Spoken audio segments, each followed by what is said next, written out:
thy tender mercies blot out my transgressions.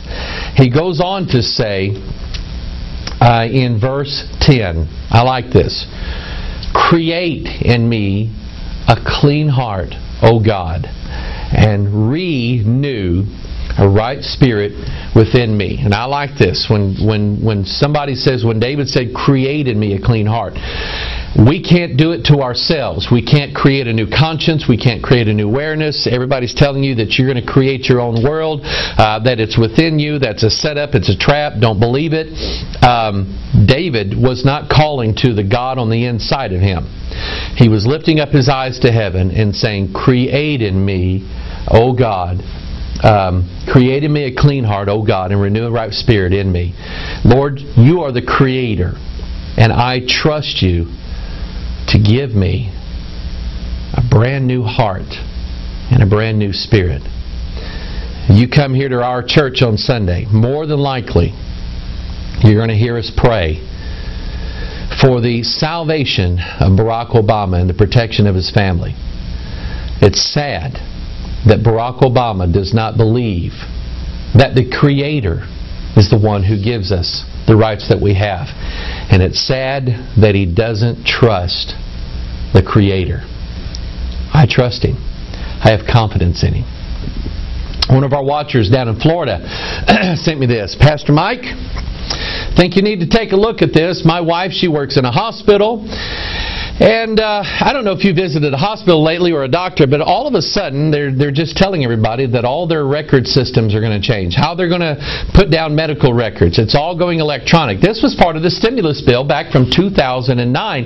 When the stimulus bill first came out, all of a sudden, in all this massive amount of money that's coming out, all of a sudden there's an act in there that says all the medical records in the country now are going to be digitized, part of a central system. So now all these companies are popping up. Here's one that just, I've been telling you all along, this healthcare thing, man, it's just something about this thing that's just, I don't know, it's hard to put my finger on, but I guarantee you there's an agenda behind it. Well, I think we're getting close here. He said, Pastor Mike, take a look at this. Here's the company that my wife is being trained under for this medical records thing. It's called Epic. Now, if you don't know what those symbols are, those are all musical notes, okay?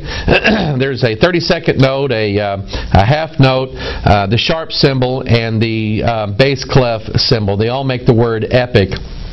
Interesting thing about that is that if you remember, Lucifer is made with music built into him. The workmanship of thy tabrets and of thy pipes was prepared in thee in the day that thou was created. Okay, let's dig a little further. I want you to notice the symbol here. In fact, I'm going to zoom in on it here. The symbol, the database where all of the medical records are going, they use the symbol of an apple on this thing. And I just looked at that and I'm going, I think I get this. I really do. There is a computer company, you've probably heard of them, called Apple. If you have an iPod or a Macintosh or an iPad or an iPhone or anything like that, you know about Apple Computer. Their logo, and by the way, Steve Jobs is a New Ager, the guy that runs Apple, he's a New Ager. Their logo was an apple with a bite out of it. Now, let's see, let's think about this for a minute. What possible connection could that have with a New World Order plan to take over the world and a plan to transform people? What took place in the Garden of Eden? Here the serpent speaks exactly 46 words to Eve, the exact number of chromosomes where all of our DNA is stored. He speaks 46 words to her, promises her in those words that she shall become a god if she will take and eat of the fruit. Now, the Bible does not say that it was an apple, but the occultists do. And the symbol in the occult realm for this illumination is that of an apple. So here we have, notice the slogan, think different, and the apple with a bite taken out of it. And I had saw this here a long time ago and I forgot about it.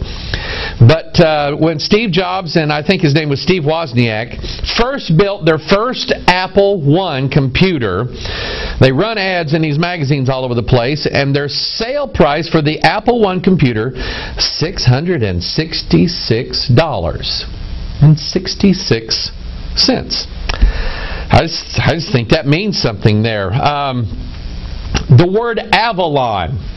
The word Avalon is it's Gaelic or Irish, Old Irish or something like that, and it means apple. So if you've ever heard of Avalon, by the way, there's a Christian group, so-called, called Avalon. And what Avalon is in the occult world, it is what connects, watch this now, the apple, Avalon.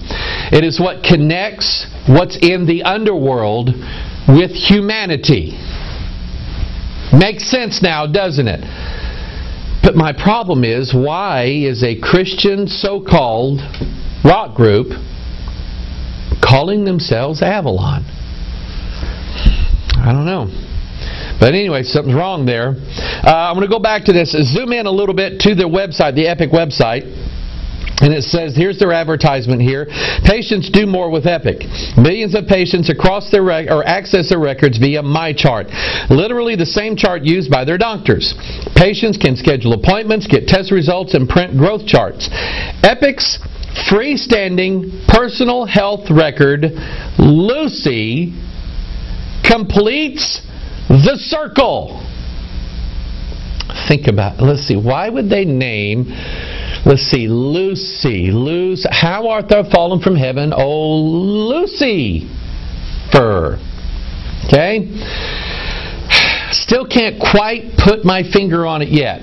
There's something up with this healthcare system that's going on in this country. We'll keep our watch on it. Remember a few weeks ago, did a watch and video broadcast on Sarah Palin and the Mormon Glenn Beck and this whole Lincoln Memorial thing. By the way, I'm writing a book on that right now. Okay, I'm writing a book on it, getting my way through it. It's tough, a lot of distractions, so pray for me. But anyway, and I'll let you know when I'm done. But Glenn Beck, this Mormon missionary without a bicycle, all right, pushing this Mormon idea of a new world order that says when Christ comes back, He's going to set up His kingdom. So in the ideas of people like Sarah Palin, who is in Joel's Army people, Dominion theologists, and we have guys like Glenn Beck, the Mormon philosophy, we all have basically the same kind of people uniting together to establish a kingdom or an order in this country, so that they believe Christ then is going to come back and set up His kingdom and reign 1,000 years. Okay? It's dominionism, kingdom theology. One of the presidential candidates back from, let's see, what is this? Back in 2008, a guy by the name of Mitt Romney. Mitt Romney is a Mormon. Here's his website. Take a look at it. Man, I don't know. I mean, I just can't help but look at this thing and see a big old gigantic pentagram, an inverted star, pentagram.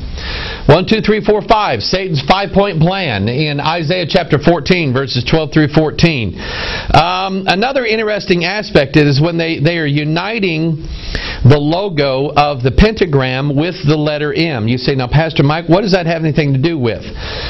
The letter M is, and I'm starting to see how letters are used to equal numbers. Like we talked about here a while back, this C3 conference that's being put on by Ed Young Jr. and a bunch of these other clowns. C3, the letter C is the number 3, so we have a 33 conference. Free Will Baptist put on a conference called the D6 conference. The letter D is number 4. It's the 4th letter in the alphabet, so we have the 46 conference. And interestingly enough, this September, this month, right now, they met and their logo was, how can I change the DNA of my church?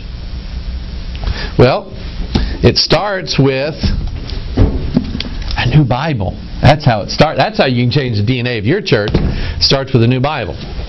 Personal transformation. That's how it starts. But anyway, the letter M. A, B, C, D, E, F, G, H, I, J, K, L, M. It's number 13. You didn't know I knew that song, did you?